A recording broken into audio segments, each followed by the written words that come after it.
Howdy folks, time for another No BS video. We have a 2006 Subaru Legacy Outback.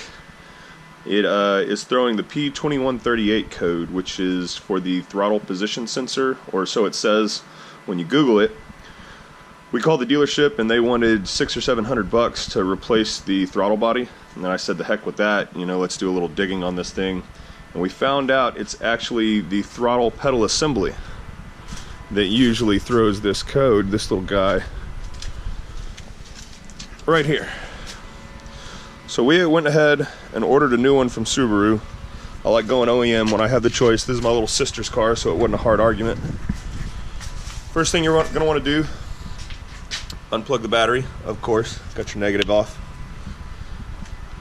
Come around here, vacuum your floorboard out, and you're gonna have two 12mm bolts, or nuts I should say. And they're gonna be, one's gonna be mounted here on the bottom, and the other one's here up on the top right. They're gonna be located, the bottom one's here, get the light up in there, and then the top one is up there, if you can see that.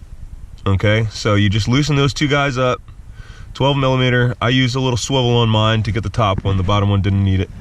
I'll let it hang down from the harness, unclipped it. Little tab right here on the right side. Pull it off. Put your another one up. Your new one up there. Plug it in. Snug it up on the bolts. Then put your nuts on. Tighten it down. I don't know what the torque spec is, man. Hand tight is going to be fine. You don't need to get crazy with it. And then you'll come back over. Put your negative battery cable on. And that's it. So thanks guys, another No BS video.